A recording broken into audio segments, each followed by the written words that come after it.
Paz do Senhor Jesus a todos. Vamos colocar em pé, vamos orar ao Senhor e darmos início ao culto.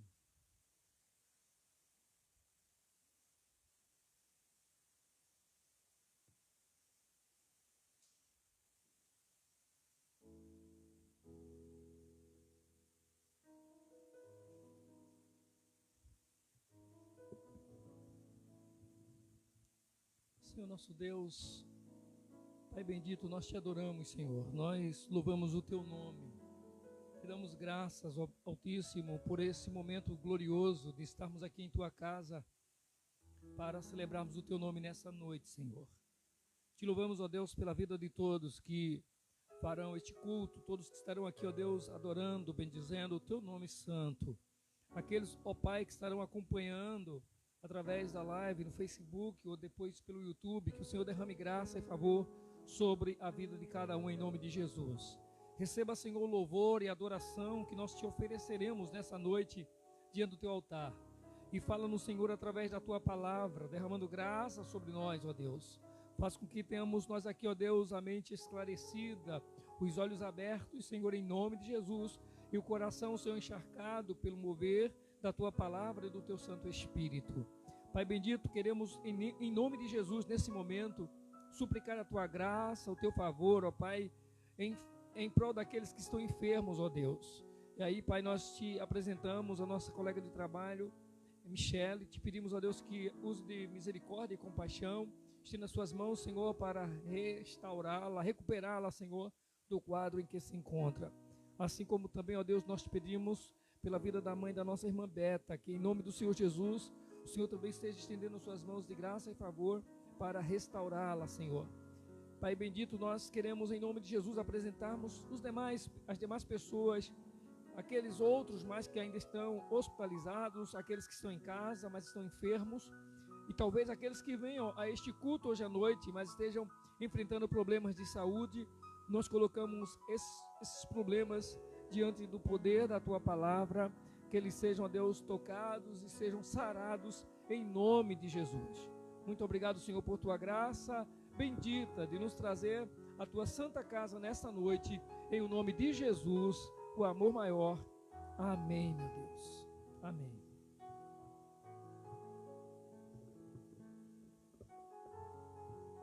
Vamos louvar o hino de número 46 do cantor cristão.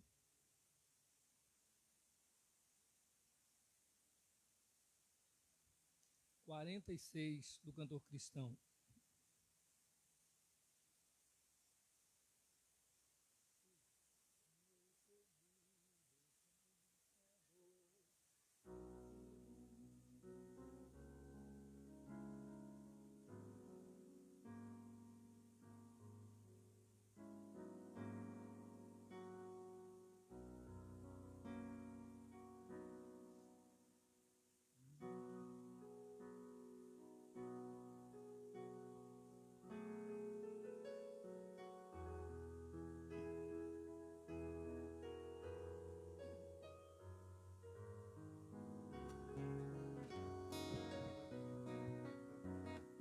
Eu perdido pecador, longe do meu Jesus, já me achava sem vigor, a perecer sem luz. Meu estado Cristo viu, dando-me sua mão, e salvar-me conseguiu da perdição. Cristo me amou e me livrou. O seu imenso amor me transformou. Foi seu poder, o seu querer. Sim, Cristo salva. Salvador me transformou. Minha vida, todo ser, quero lhe consagrar. Ao seu lado vou viver, o seu amor cantar, a mensagem transmitir aos que perdidos são. Venham todos já fruir a salvação. Cristo me amou e me livrou. O seu imenso amor me transformou. Foi seu poder, o seu querer. Sim, Cristo Salvador me transformou. Aleluia, glória a Deus. 62 do cantor cristão. Nome precioso, leva tu contigo o nome.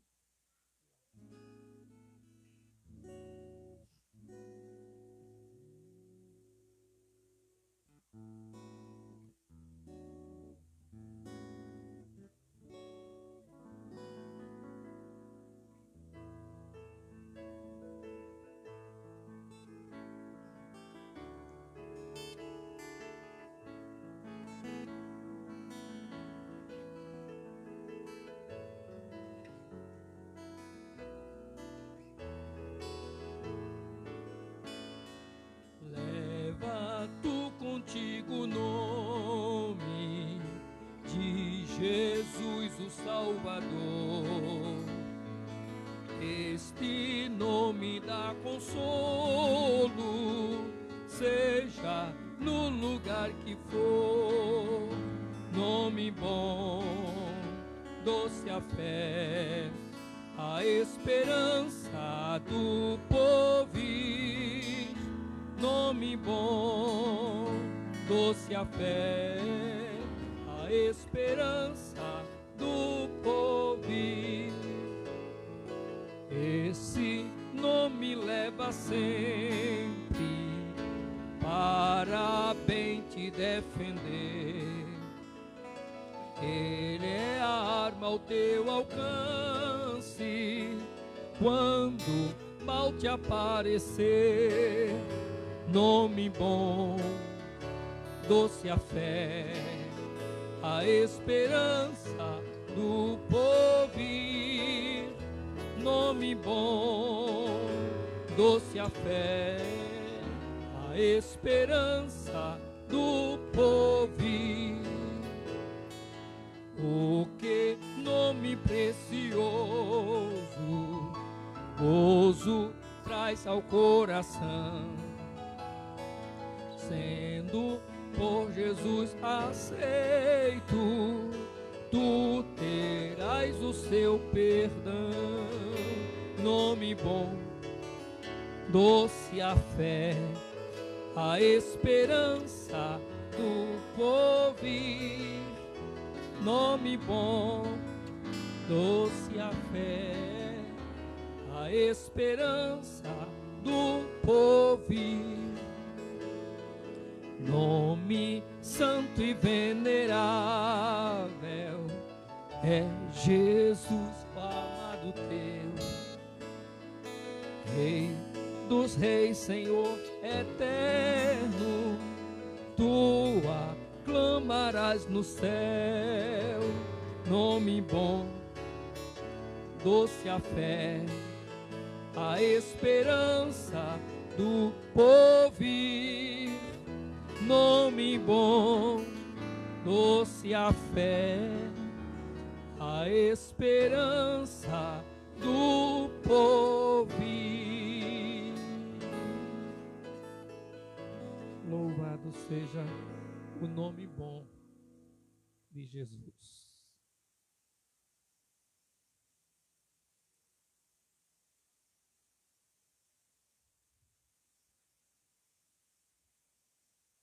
Sessenta e sete.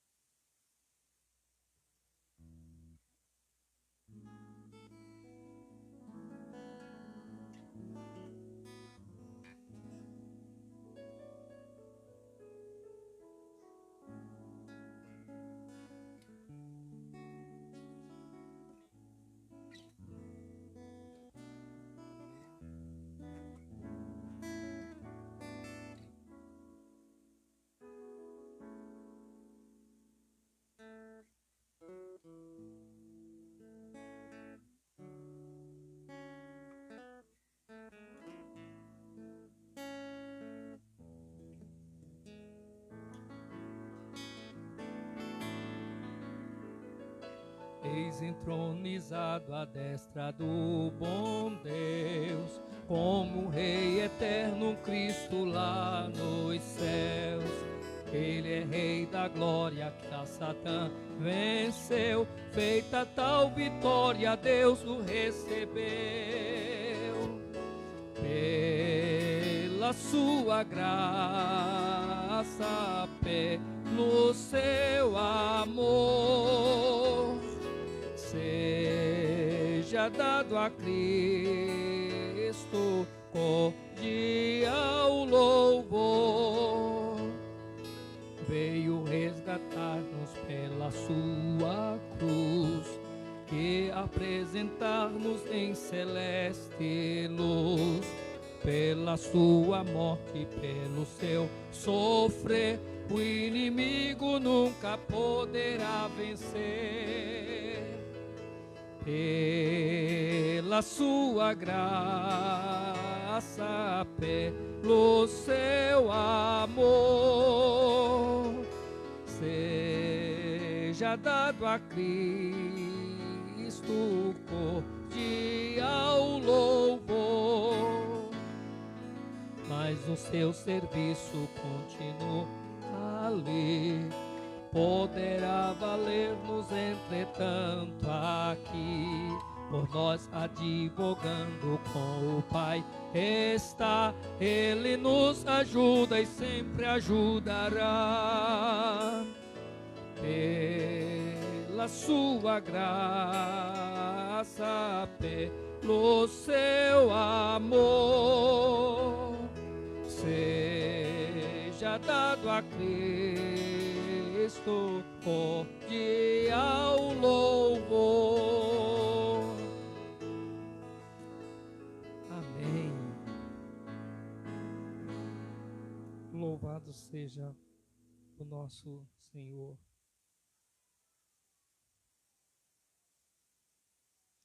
Vamos ler o Salmo 40.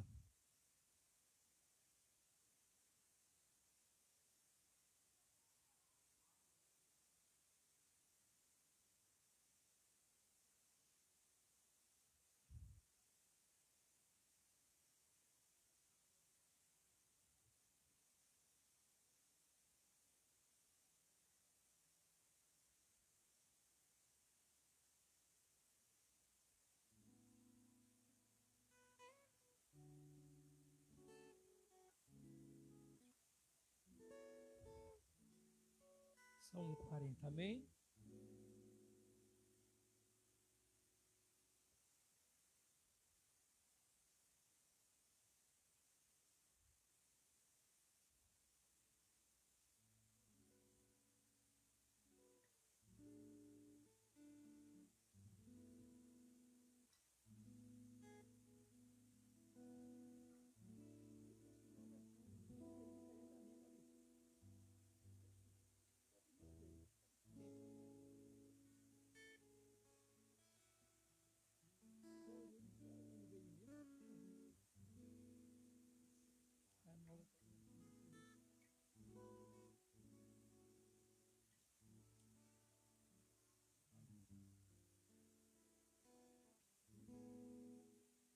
Depositei toda a minha esperança no Senhor. Ele se inclinou para mim e ouviu o meu grito de socorro. Ele me tirou de um poço de destruição, de um atoleiro de lama, pôs os meus pés sobre uma rocha e firmou-me num local seguro. Pôs um novo cântico na minha boca, um hino de louvor ao nosso Deus. Muitos verão isso e temerão e confiarão no Senhor. Como é feliz o homem que põe no Senhor a sua confiança. Não vai atrás dos orgulhosos, dos que se afastam para seguir deuses falsos. Senhor meu Deus, quantas maravilhas tens feito, não se pode relatar os planos que preparaste para nós. Eu queria proclamá-los e anunciá-los, mas são por demais numerosos. Sacrifício e oferta não pediste, mas abriste os meus ouvidos. Holocaustos e ofertas pelo pecado não exigiste. Então eu disse: aqui estou. No livro está escrito a meu respeito. Tenho grande alegria em fazer a tua vontade, ó meu Deus. A tua lei está no fundo do meu coração. Eu proclamo as novas de justiça na grande assembleia.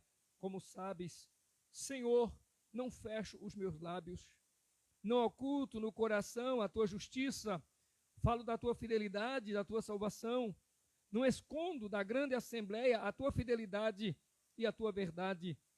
Não me negues a tua misericórdia, Senhor. Que o teu amor e a tua verdade sempre me protejam, pois incontáveis problemas me cercam. As minhas culpas me alcançaram e já não consigo ver, mas numerosos são que os cabelos da minha cabeça e o meu coração perdeu ânimo. Agrada-te, Senhor, em libertar-me. Apressa-te, Senhor, a ajudar-me. Sejam humilhados e frustrados todos os que procuram tirar minha vida. Retrocedam, desprezados, os que desejam a minha ruína. Fiquem chocados com a sua própria desgraça os que zombam de mim. Mas regozijem-se e alegrem-se em ti todos os que te buscam. Digam sempre aqueles que amam a tua salvação: grande é o Senhor. Quanto a mim, sou pobre e necessitado, mas o Senhor preocupa-se comigo. Tu és o meu socorro e o meu libertador. Meu Deus, não te demores. Amém. Louvado seja o Senhor. Graças a Deus pela sua bendita palavra lida. Nesse instante, nós louvamos a Deus pela graça de estarmos aqui nessa noite para oferecermos a Deus mais um culto de gratidão, de adoração ao Senhor, de louvor por sua bondade, por sua graça sobre nós.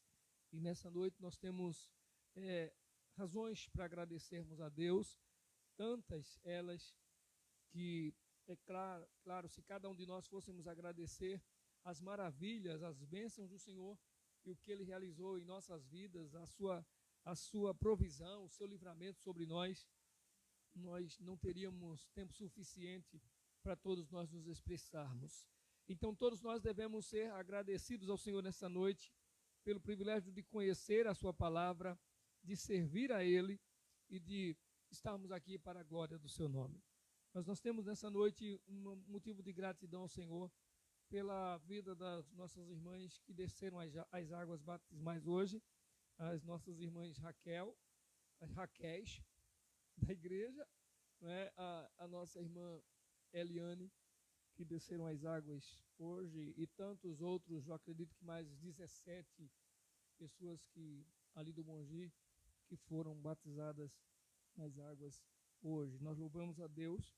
Estivemos ontem à noite, a gente não estava vamos dizer assim, em possibilidades de irmos, até porque, né, ficou muito em cima o convite, e até fizemos aquela convocação para ver se tinha alguém mais na igreja disposto para nós estarmos indo, mas de repente surgiu alguém com muita vontade de ir, aí o marido com a boa vontade de levar, e o pastor e a irmã Bia com a esperteza de se aproveitar dessa boa vontade de tudinho, sabe, do casal juntos. Aí nós fomos ontem, e foi um culto maravilhoso ontem à noite. A nossa igreja no Bongi, completando 84 anos de vida, e nós tivemos ontem à noite e hoje pela manhã, e fomos de novo, né, e as irmãs iam serem batizadas, e foi uma grande bênção do Senhor. Aí nós estamos trazendo a saudação dos pastores, né, pastor Pedro, pastor Américo, né, manda saudação, um abraço para a igreja aqui, e Deus abençoe os nossos pastores ali, o ministério. Nós esperamos aqui no final do mês, dia 30, né, no aniversário do ciclo de oração e Ministério Feminino, contar com a presença de pessoas ali da igreja sede, para nós estarmos juntos adorando ao Senhor. Amém? Vamos louvar a Deus, as irmãs vão louvar o Senhor, né, o Ministério Feminino, e após esse louvor das irmãs, nós teremos o Ministério de Louvor, adorando ao Senhor, nosso Deus também, juntamente com todos nós.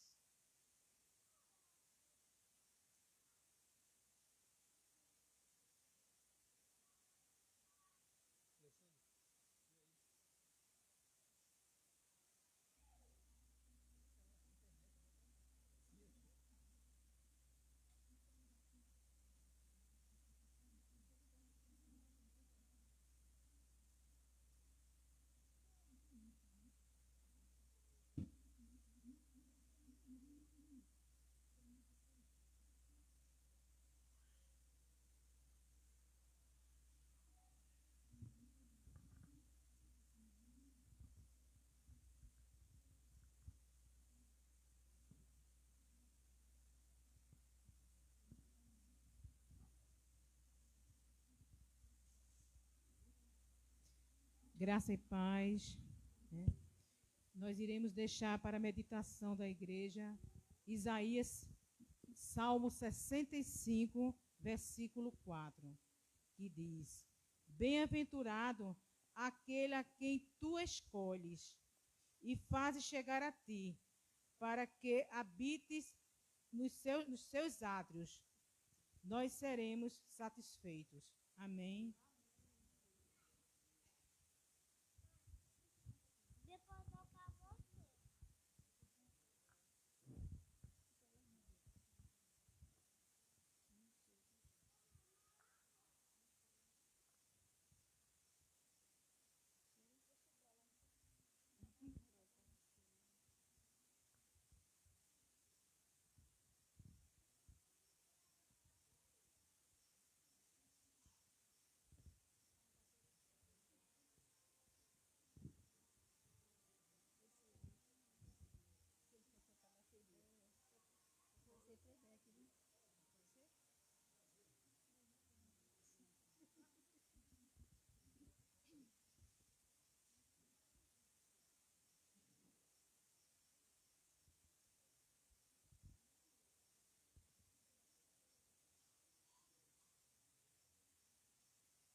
Você tem orado e chorado tanto, pedindo a Deus uma resposta.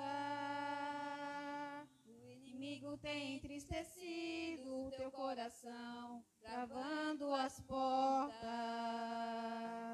Mas você não é um derrotado, é abençoado, é a menina dos olhos de Deus. Lágrimas que você chorou, moveu os céus. Meu irmão, eu quero lhe dizer que Deus não te esqueceu, está sempre por perto. Lança toda a ansiedade aos pés do Senhor e vamos profetizar que vai dar certo. Vai dar certo. Os sonhos e projetos que o Senhor lhe deu, é só ficar no centro da vontade de Deus que vai dar certo. Vai dar certo, é só colocar a sua fé em ação, que o impossível passa a ser possível, irmão. Seus sonhos se tornam concretos.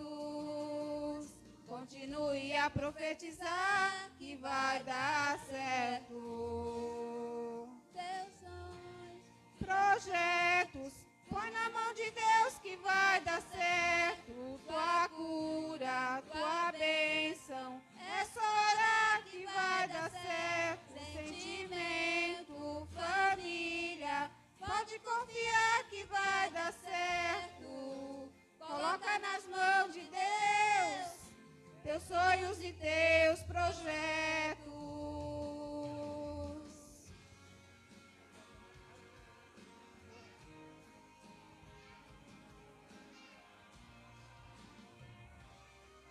Mas você não é um derrotado, é abençoado. É a menina dos olhos de Deus.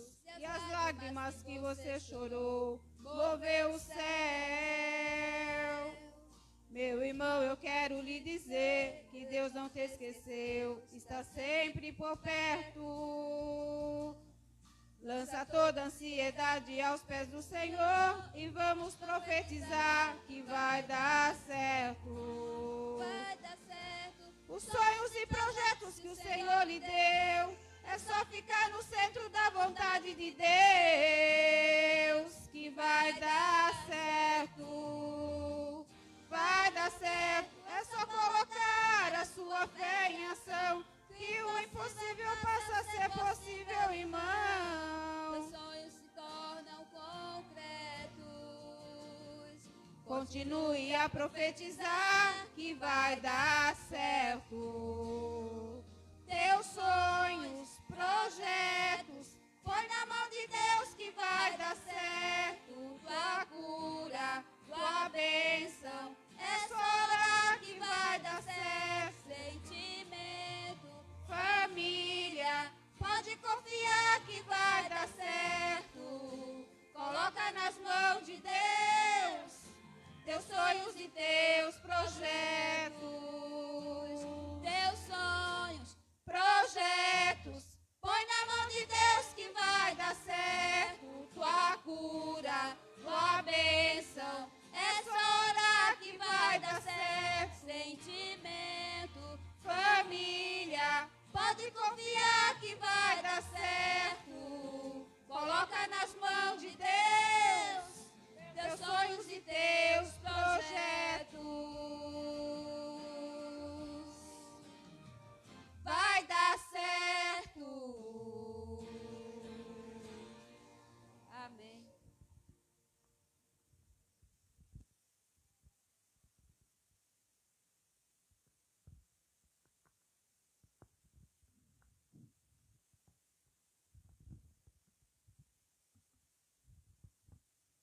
Amém, glória a Deus, vai dar certo, né? Se nós colocarmos os nossos planos, nossos sonhos, nossos projetos nas mãos de Deus, vai dar certo. Amém? Vamos louvar a Deus também com o Ministério Louvor. E estaremos também, nesse momento, colocando diante do altar do Senhor os nossos dízimos e ofertas, em nome do Senhor Jesus.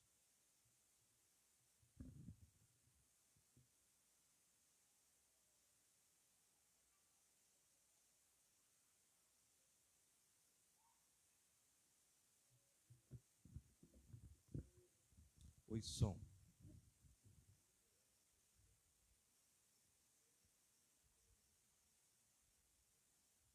Oi, som.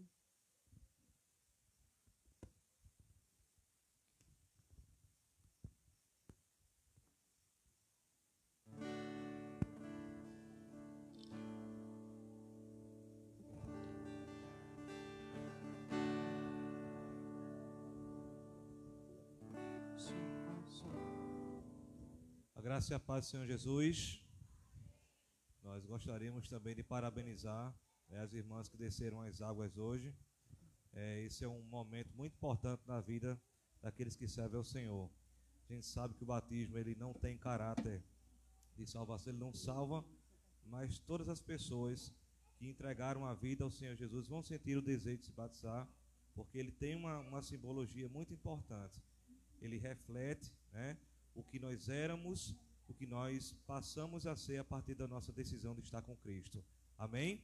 Então vamos nos colocar de pé e vamos adorar o nosso Deus.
Nós fazemos parte de uma geração bem-aventurada.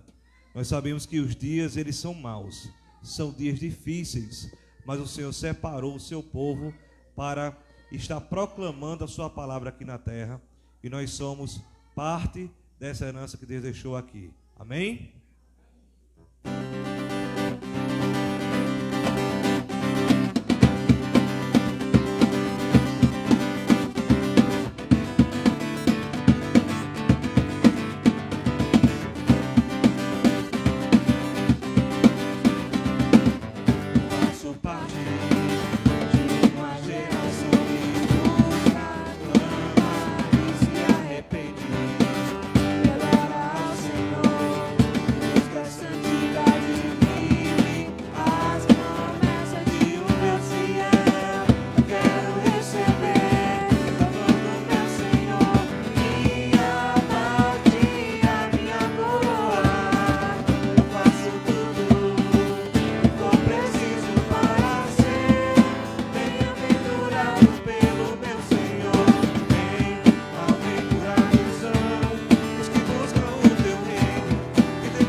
O Senhor é aquele que não nos deixa só. Aquele que disse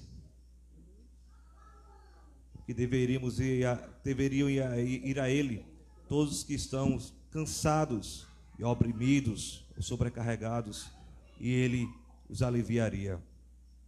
O seu fardo é leve e o seu jugo é suave. Amém?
aplaudir ao nosso Deus. Louvado seja o seu nome. Pastor Alessandro está com a palavra.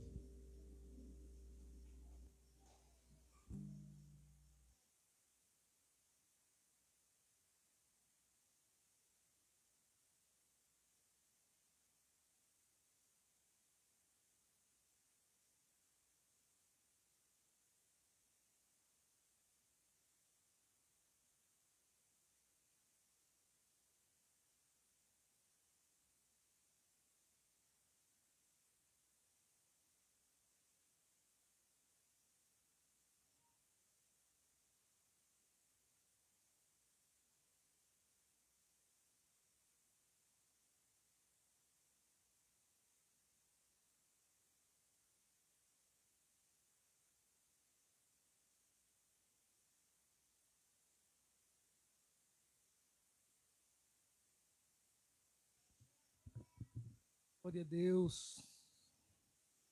Teu jugo é suave, o teu fardo é leve. Disse Jesus: vinde aprender de mim, que sou manso e humilde de coração. Nós vamos ler o texto bíblico no Evangelho de Marcos.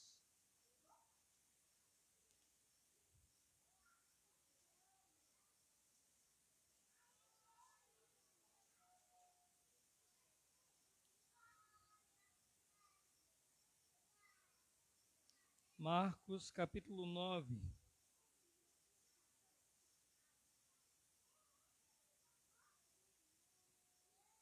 E a partir do versículo 30, Marcos, capítulo 9, a partir do versículo 30.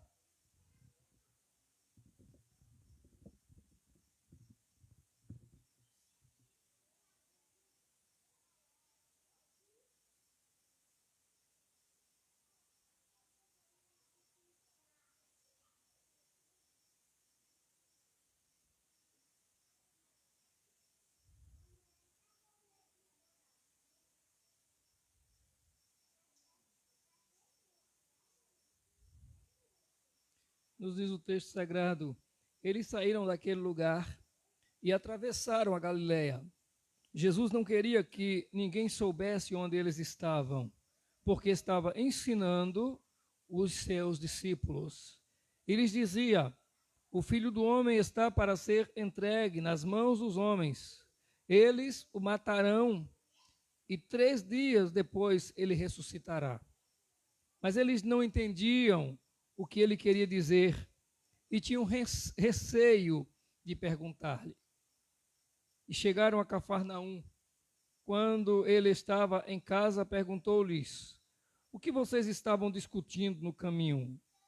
Mas eles guardavam silêncio, porque no caminho haviam discutido sobre quem era o maior. Assentando-se, Jesus chamou os 12 e disse: se alguém quiser ser o primeiro, será o último e servo de todos.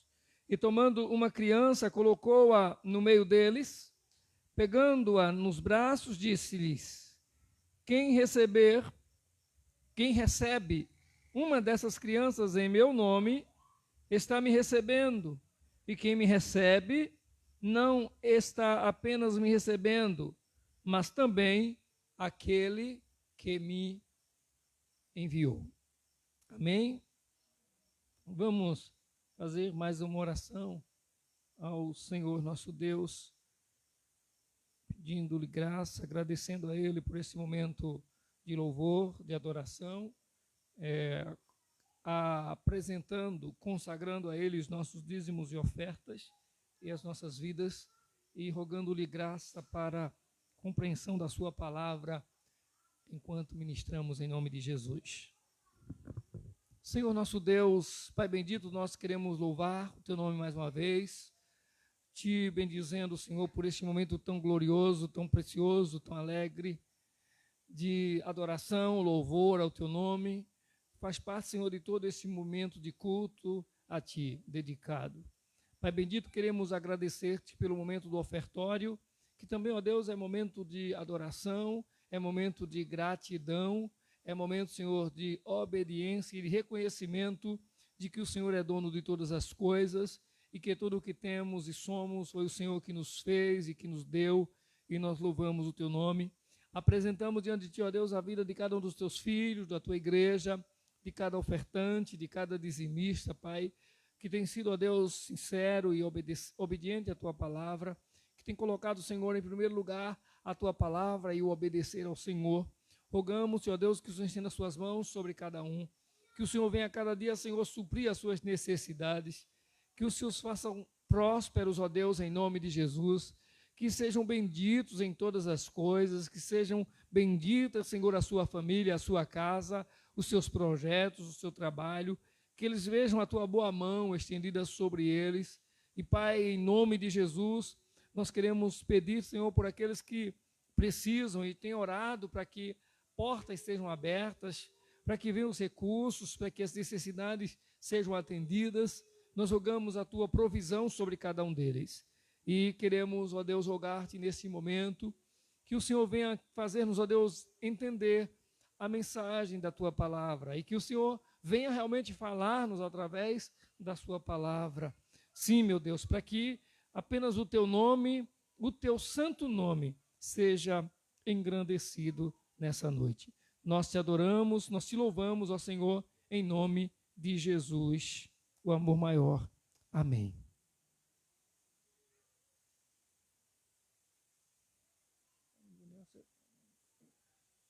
Irmãos, nós estamos diante de um texto da Bíblia, um texto sagrado, que nos leva às declarações, pelo menos a escritura do apóstolo Marcos, que nesse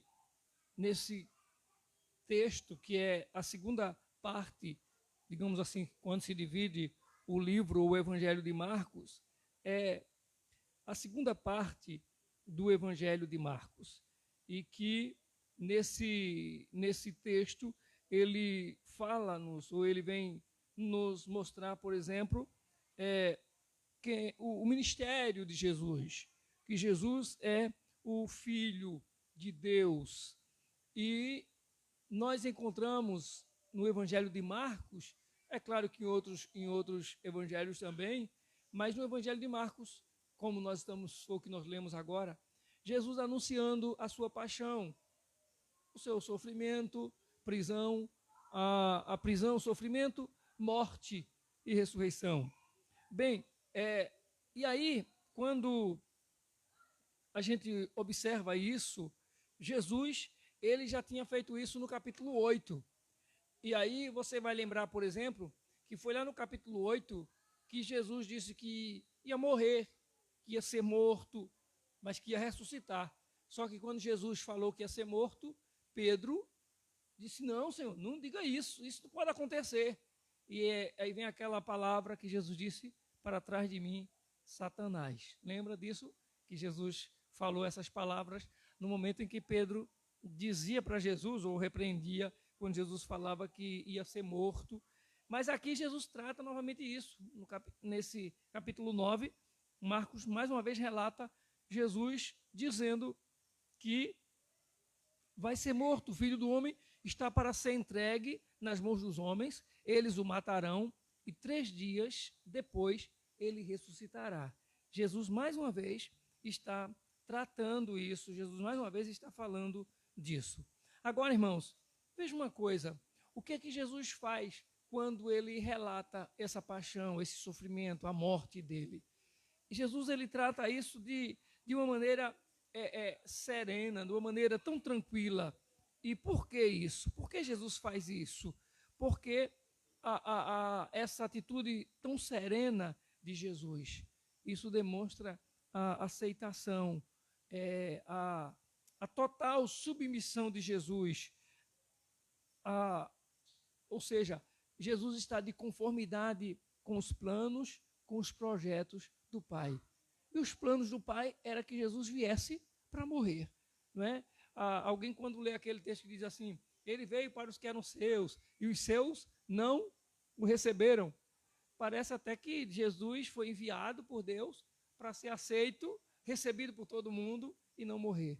Mas Jesus foi enviado pelo Pai para morrer na cruz, Bem, quando Jesus fala isso, a Bíblia diz, quando Jesus acaba de falar isso no versículo 33, quando Jesus acaba de contar no versículo 32, ele fala essa situação, que os homens vão matá-lo e 3 dias depois ele vai ressuscitar. Aí no versículo 33, relata o seguinte, diz que os discípulos, eles não entendiam o que ele queria dizer, mas eles tinham receio de perguntar a ele. Eles não queriam perguntar, eles não entendiam o que ele queria dizer. É isso mesmo? 32, perdão. No 32. Jesus diz no 31 que ia morrer, né? Mas no 32 mesmo ele diz que os discípulos não entendiam o que Jesus queria dizer. Eles tinham receio de perguntar a Jesus. Aí você pensa o seguinte, irmãos. Por que eles tinham receio de perguntar a Jesus? Por que foi que eles ficaram calados? Por que Jesus está falando que vai morrer novamente? Se ele já tinha falado um pouquinho lá atrás em Jerusalém, agora ele está em Cafarnaum, né? Em Cafarnaum. E eles não perguntam a Jesus. Por que eles não fazem isso? Acredita-se que eles não perguntam nada a Jesus, por que Jesus está falando disso, de sua morte? Porque eles lembram que lá atrás, Pedro, quando disse a Jesus, não diga isso, Jesus repreendeu ele de forma, assim, ele entendeu que aquela repreensão, eles quando ouviram a forma que Jesus falava, parecia que Jesus estava repreendendo a Pedro. Mas veja uma coisa, irmãos, mesmo que os discípulos tivessem medo de interrogar, as palavras que Jesus fala, elas são claras. Ele diz, olha, eles vão me pegar, o filho do homem vai ser preso e eles vão me matar. Eles vão me entregar à morte, mas 3 dias depois ele vai ressurgir. Ele diz que ressuscita. Jesus está falando isso claro para os discípulos. Só que tem o seguinte, apesar de que a declaração de Jesus é clara, o que Jesus está falando é bem claro isso, o que não é claro é a maneira como os discípulos, eles lidam com essa situação. E a forma deles não entenderem aqui o que Jesus estava falando, não é bem não entender, é mais do que isso. Eles estavam com os discípulos, eles discordavam, melhor dizendo, daquilo que Jesus estava falando. Por que discordavam? Porque imagine você viver, digamos assim, em uma situação que você está precisando, digamos, de melhorar, você está precisando de ser ajudado, você está precisando de ser livre de algumas coisas que você está vivendo e que não são boas, e de repente chega alguém que vai ali para ajudar você a resolver esse problema. Só que de repente, quando essa pessoa chega lá para te ajudar a resolver o problema, você sabe, você acaba tomando conhecimento que essa pessoa que veio até você, que chegou a você para ajudar você a melhorar, para tirar você daquela situação, para resolver o seu problema, essa pessoa que chegou ali, ela vai resolver o seu problema, mas a maneira que ela vai resolver é morrendo. Imagina, você de maneira nenhuma a gente está esperando uma situação dessa. A gente não espera que uma pessoa que venha nos ajudar, ela vai chegar para morrer.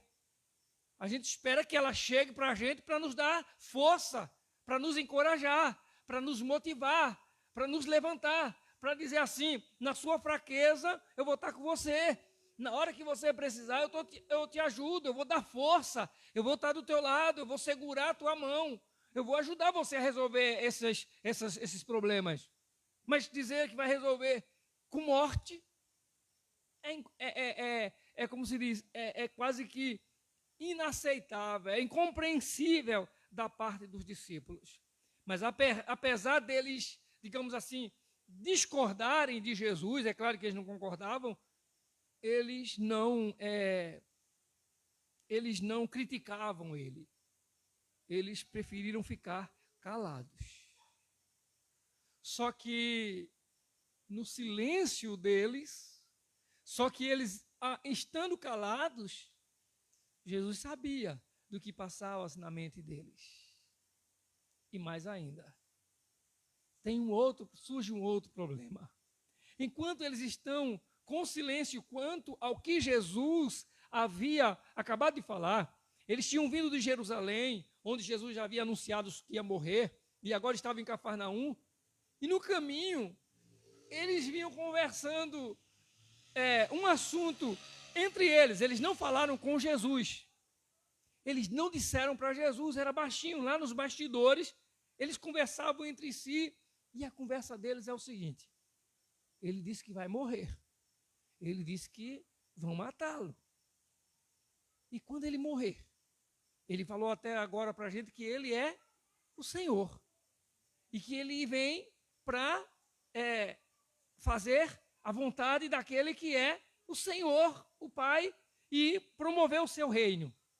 Se ele que é o Senhor tem os 12 apóstolos, isso é os apóstolos que estavam falando, eles dizem assim: nós 12 somos apóstolos seguidores dele. E se ele vai morrer, quem é que vai ser o representante? Quem é que será o maior? Porque naquele período, na Palestina, havia a cultura da hierarquia, a questão de quem vai substituir, quem é que vai ser promovido, quem vai ser o maior nas sinagogas, quem é a autoridade que vai representar nas grandes festas, quem é que se destaca. E eles estavam perguntando quem realmente, não era quem iria substituir Jesus, mas era quem seria a pessoa que ficaria como a autoridade, aquele que seria o maior entre eles. Eram 12, todos eles estavam iguais, tinha que ter alguém que representasse a superioridade nesse reino. Em outras palavras, tudo que Jesus tinha de planos e projetos de Deus, que era conduzir a sua vida e viver a sua vida em submissão à vontade de Deus, a cumprir a vontade de Deus, levando o seu reino avante. E o reino de Deus, de Deus e os planos de Jesus em cumprir o reino de Deus era se render à vontade do Pai. E se render a ponto de entregar a sua vida para morrer em obediência a esse Deus. Os discípulos queriam fazer o caminho contrário.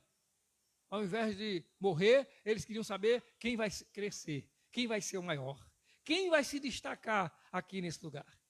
Então, mas o silêncio está, eles não dizem nada para Jesus, não questionam por que Jesus está falando da sua morte e nem sequer falam para Jesus daquilo que eles comentavam entre si. Então, a primeira parte do texto que nós lemos, na primeira parte, Jesus está anunciando a sua morte, a sua paixão. Mas, na segunda parte, Jesus ele dá uma outra lição para os discípulos. Na primeira, ele diz que a sua vida, ele anuncia que a sua vida vai ser entregue, ele vai morrer. É a sua paixão, é o seu sofrimento, é a sua morte, porque é isso que ele veio fazer, era essa a vontade do Pai para ele. E na segunda parte da mensagem, do texto, Jesus ele vai mostrar aos seus discípulos, ele vai ensinar aos seus discípulos qual é a lógica do reino, qual é o propósito do reino de Deus. Como é que a gente compreende o reino de Deus em nós, em nossa vida? Como é que nós sabemos que a igreja vive o reino de Deus? Como nós sabemos que o reino de Deus está implantado dentro da sua igreja?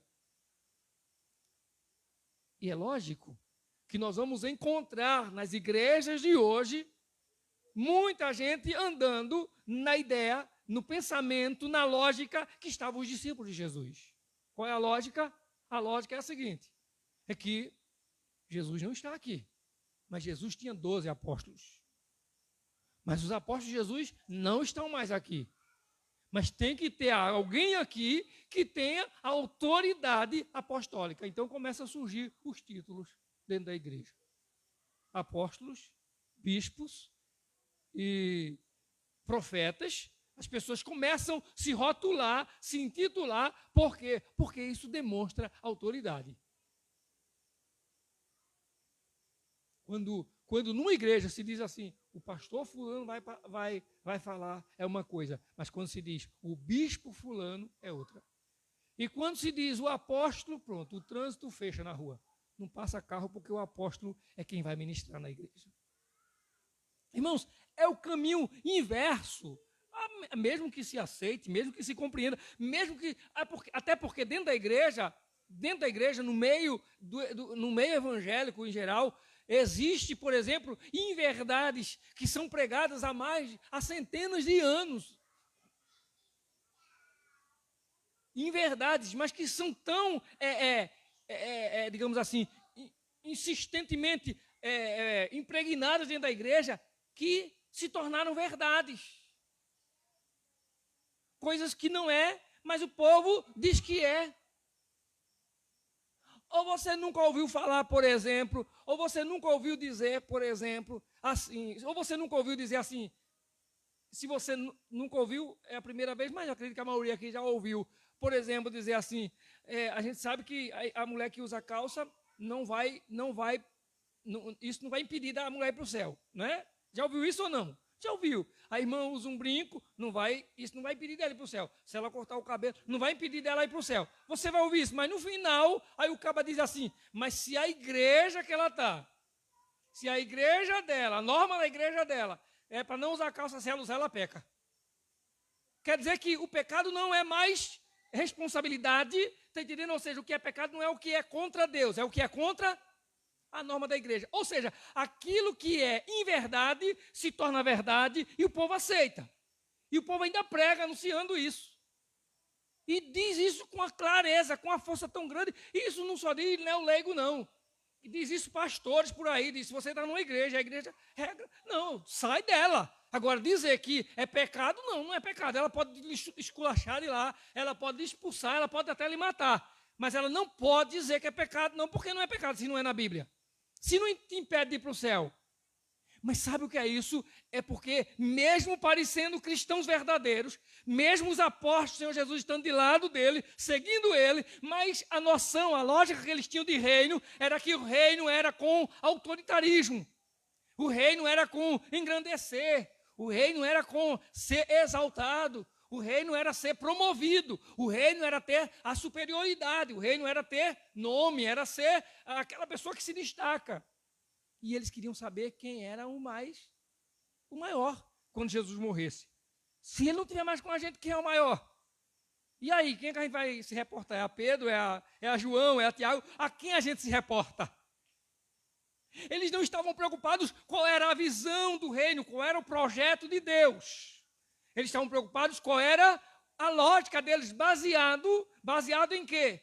Na ideia do século, na ideia secular, na cultura da época, na ideia que se tinha de que todo lugar, as pessoas que tinham pessoas de destaques, tinham pessoas que eram promovidas, tinham pessoas que assumiam, digamos assim, se tornavam famosas, por exemplo. Aí Jesus diz algo para eles assim, que quem quiser, são as palavras do Senhor Jesus. Se alguém quiser ser o primeiro, será o último e será servo de todos. Então, se alguém quiser ser o primeiro, tem que ser servo. Já quebrou tudo, ninguém agora já sabe. Não é aquele que vai ser o mais importante, não é aquele que tem autoridade, é aquele que está pronto para servir. E aí eu gosto de uma pregação que eu preguei faz muito tempo aqui, uma mensagem que eu preguei faz muito tempo, que Jesus exemplifica isso, colocando, isso é um hipérbole, ou seja, é um exagero da minha expressão, mas é como se ele colocasse os discípulos em fila, ou talvez enfileirados sentados, pegasse uma bacia com água, jogasse uma toalha no seu ombro e chegasse lá e fosse para o primeiro discípulo da fila e começasse a lavar os pés dele. E você lembra que quando Jesus foi lavar os pés dos discípulos, teve Pedro disse, não, Senhor, não, os meus pés não. Eu é que devo lavar os pés do Senhor, mas o Senhor lavar o meu. Aí o Senhor Jesus diz assim, se eu não lavar os teus pés, tu não tem parte no meu reino, tu não tem parte em mim. Aí Pedro, não somente os meus pés, mas me dá um banho, lava minha cabeça, lava o meu corpo, eu quero fazer parte do reino, né? Mas Jesus coloca em fila, digamos assim, pense nisso, uma ideia, a gente aqui tudinho na fila, e Jesus com uma bacia de água, a toalha no ombro, e dizendo assim, quem quiser ser o primeiro, tem que ser o último. Aí está todo mundo aqui na fila, e ele diz assim, eu vou lavar os pés do primeiro. O primeiro vai lavar os pés do segundo. O segundo vai lavar os pés do terceiro. Ou melhor assim, o primeiro vai lavar os pés de todo mundo. E vai lavando os pés até o último. Quando ele chegar no último, ele fica lá atrás. Quando ele terminar de lavar os pés do último, os pés deles, os pés de todos que estavam à frente estarão limpos. Mas por quê? Porque ele foi humilde e lavou os pés de todo mundo. E o Senhor Jesus diz que o último será o primeiro. E o primeiro será o último. Mas ainda mais, irmãos, ainda mais. Jesus lhes ensina isso. Jesus traz esse esclarecimento para os discípulos e que tinham esse problema da hierarquização, dessa questão de que era algo da Palestina já, até nos banquetes, né? A ordem que se tinha era algo rigoroso a apresentar as pessoas que eram, digamos assim, de destaque, as pessoas que demonstravam que, pelo menos, a ideia que se tinha era que era autoridade. Agora, como é que pode, se Jesus está falando para os seus discípulos, o que Jesus está falando que é o reino de Deus, é o triunfo do reino de Deus que ele está falando. Como é que o reino de Deus vai triunfar com ele morrendo? Essa a preocupação que aqueles discípulos do Senhor Jesus, eles têm com relação àquilo que Jesus está falando naquele momento. Agora, eu quero pensar com você o seguinte, Jesus anuncia a paixão, Jesus anuncia o seu sofrimento, a sua morte, porque ele tem a consciência de qual é a sua missão, a missão que o Pai confiou a ele, que era passar pela cruz, era passar pela morte. Por isso que Jesus está sereno, tranquilo, ele fala do destino da cruz como se fosse algo parece que natural para ele. Mesmo que ele, quando esteve lá no Getsemane, ele disse, se possível, passa de mim esse cálice. E, em outras palavras, Jesus estava sentindo o peso, o quanto era amargo, o sofrimento que ele ia ter que suportar por nós, mas ele não fugiu dele, ele assumiu ele. A postura de Jesus é a postura de alguém que quer viver segundo a sabedoria de Deus. Não é a sabedoria que os discípulos pensavam que era a sabedoria humana, a sabedoria dos homens. É o fator decisivo para que a igreja, para que o povo do Senhor vivam a vontade do Pai, é entender que eles são servos. E aí, irmãos, além da ideia que se tinha na Palestina de que as pessoas de autoridade eram as pessoas que se destacavam, que assumiam, né, o lugar de ordem, havia uma outra questão e Jesus também traz essa questão à tona. Depois de Jesus falar para eles e colocar a criança em seu colo, perguntou primeiro a ele o que é que eles conversavam, eles não disseram, e Jesus, já sabendo que eles estavam falando quem é o primeiro, quem é que é o maior, Jesus diz, aquele que quiser ser o primeiro, que seja servo de todos, que esteja pronto a servir. E aí vem a outra questão, que é a seguinte, veja, na primeira coisa, Jesus ele está sujeito, ele é servo, pronto para morrer. E a pergunta que a gente faz é a seguinte, os nossos interesses ou os projetos de Deus?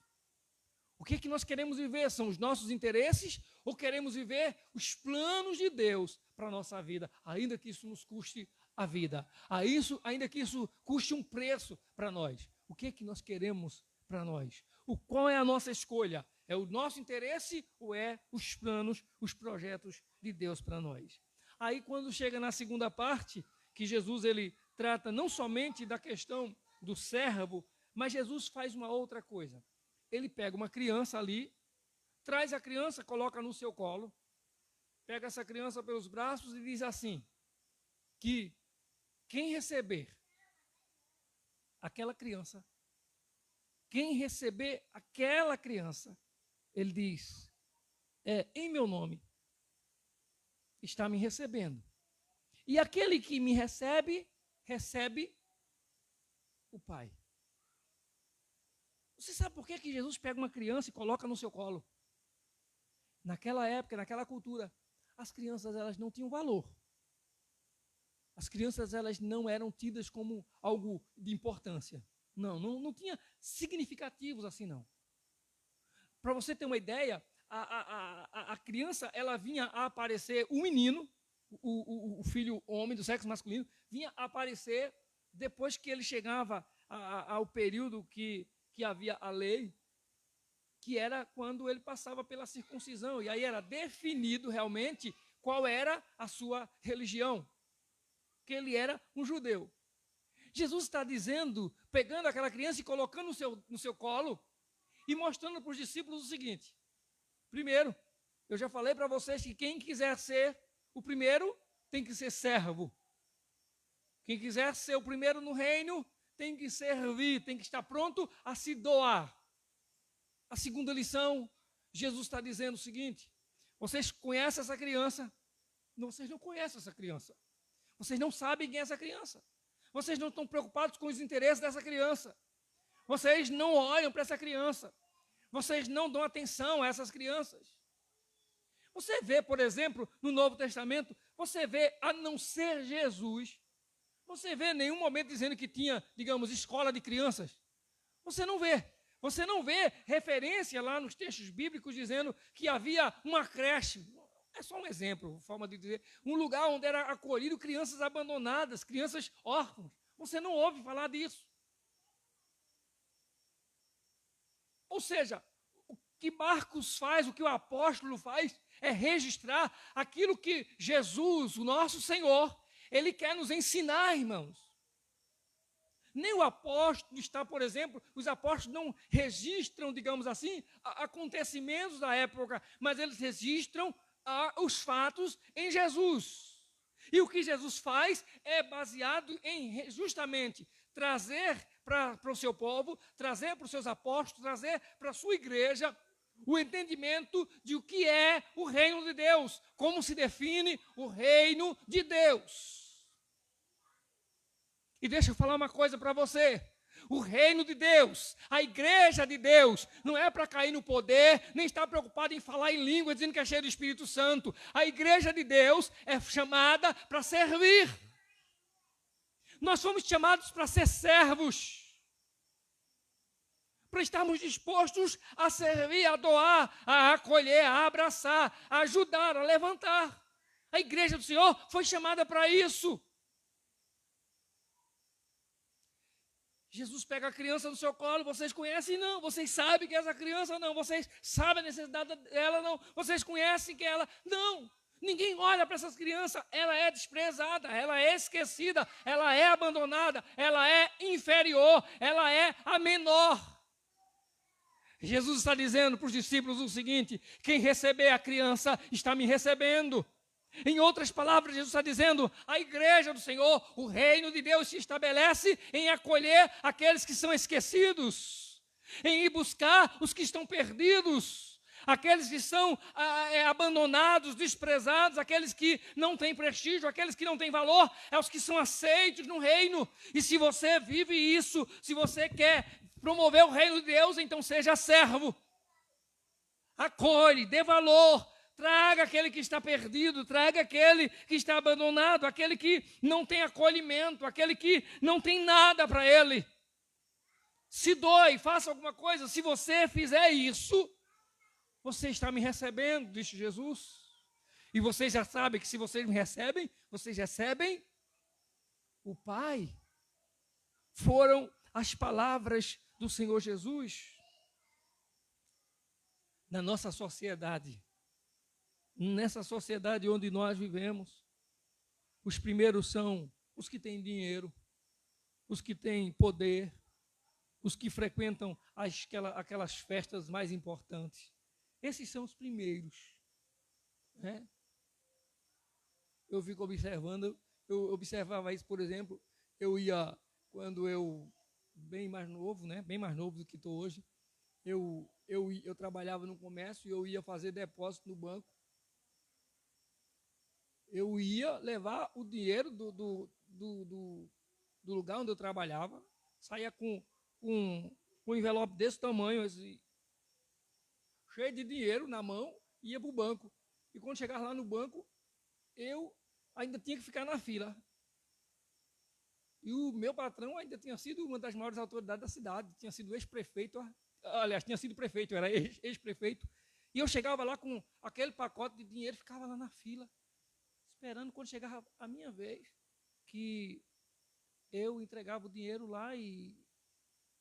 Aliás, e quando eu estava lá, às vezes, na fila, eu observava que chegava uma pessoa muito, assim, meio arrumada, meio chique. E quando chegava, o cara levava ele lá por dentro. Daqui a pouco ele estava lá dentro do banco, lá falando com o gerente, falando com o supervisor, falando assim. E eu ficava lá, meu Deus do céu, eu não sou nada mesmo, não. Eu ficava pensando, meu Deus do céu, como é ruim ser pobre?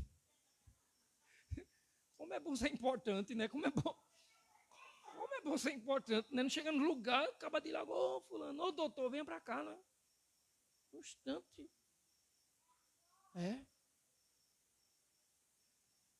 Quiser ser importante, use o título de doutor. A Borborema, né? A Borborema tem tanto doutor que eu nunca vi. Todo gerente lá tem que ter chamado doutor. Se eu chamo pelo nome, eu esqueço de chamar de doutor. Acho que ele não gosta, não. Mas assim, irmãos, essa ideia que é uma ideia do mundo, um pensamento deste mundo. O pensamento do reino de Deus, o projeto de Deus para o seu povo, para a sua igreja, é que nós quisermos entrar no reino, servir ao reino, obedecer ao Senhor do reino, nós temos que ser servos. Na comunidade cristã, diferente da ideia do mundo, na comunidade cristã, o que nós temos é iguais. Irmãos, iguais. A quem a comunidade confia serviços em vista do bem de todos. Para que todos sejam servidos, para que todos sejam abençoados. E aquilo que nos deve mover tem que ser a vontade de servir, de partilhar com os irmãos os dons que Deus nos concedeu. A gente tem o Senhor Jesus, Rei dos Reis, Senhor dos Senhores, aclamado nos céus, temido no inferno, reverenciado pelos anjos e pelos homens, mas que a conquista dele foi no Calvário. Foi lá no Calvário que ele venceu a morte. Foi lá no Calvário que ele nos perdoou, que ele conquistou a nossa salvação, que ele nos garantiu a vida eterna. Louvado seja o nome do Senhor. Que nós estejamos dispostos a servir a ele, a obedecer a ele. O que Jesus nos chama é para que nós sejamos capazes de acolher os que são, como ele trata os que são marginalizados, os estrangeiros, os doentes incuráveis, os idosos, os difíceis, os que ninguém quer, os que ninguém ama. Jesus nos chama para acolher. Na sociedade onde o caminho é inverso, Jesus nos chama para isso. Jesus diz aos discípulos: quem receber essa criança, me recebe. Quem receber a criança, a esquecida, abandonada, menor, desprezível, está me recebendo. Eu que para os valores humanos sou desprezado, mas quem receber a uma criança, quem receber essas coisas, é aquele que está recebendo a mim. Louvado seja o nome do Senhor. Que você esteja, que nós estejamos dispostos a receber, a viver o reino de Deus, obedecendo às ordens do Mestre, em sermos servos e nos tornar cada dia mais servos do Senhor, dispostos a servir o seu reino em nome de Jesus. Vamos colocar em pé, vamos orar agradecendo a Deus.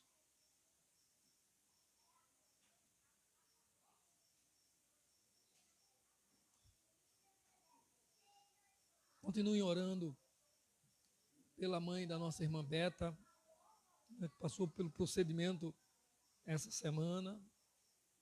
Teve um infarto a semana passada e passou por procedimento médico, está lá internada. Orem também por Michele, que na sexta-feira, nossa colega de trabalho, que também sexta-feira passou por o procedimento.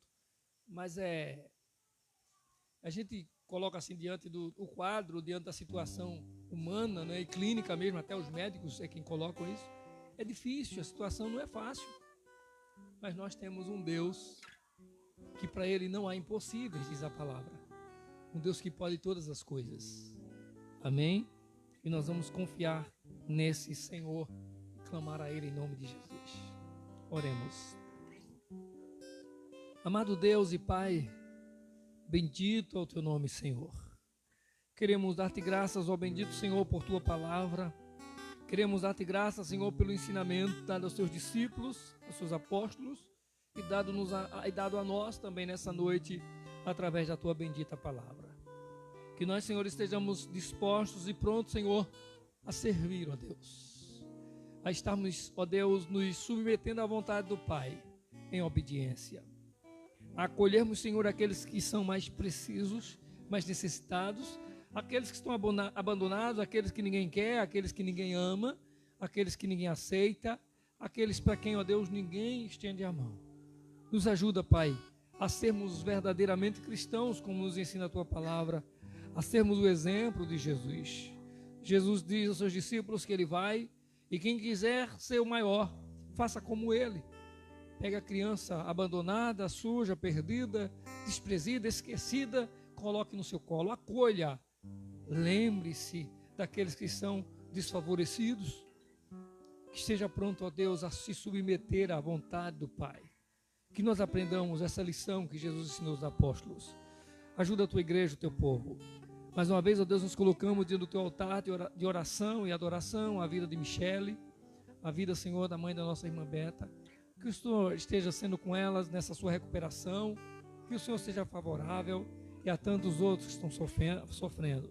Que o Senhor conforte e ajude a família a lidar com toda essa situação, ó Deus, esperando e confiando no poder do Senhor.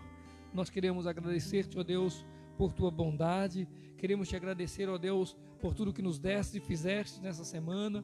Queremos Te agradecer, ó Deus, pelos eventos na nossa igreja sede, ali no Mongi, pelos seus 84 anos. Queremos, ó Deus, agradecer-te pela vida de todos aqueles que foram batizados hoje pela manhã. Aqui também, ó Deus, pela vida da irmã Raquel, a Raquel, minha filha, a nossa irmã Raquel, a nossa irmã Eliane. Nós Te agradecemos, ó Deus, pela vida das nossas irmãs, e que o Senhor esteja, Senhor, ajudando-as e fortalecendo-as a cada dia, em nome do Senhor Jesus, para que elas sejam aquilo que o Senhor chamou para ser, obedientes, para servir ao Senhor e ver o Seu reino ser engrandecido. Pai, nós queremos agradecer-te, rogando-te, ó Deus, graça e favor sobre a vida de todo o Teu povo, uma semana abençoadora no nome precioso de Jesus. E que o amor de Deus, a graça do Senhor Jesus, a comunhão e as consolações do Espírito Santo sejam sobre todos, hoje e para sempre. Amém. Amém. A paz do Senhor Jesus, que Deus abençoe a todos.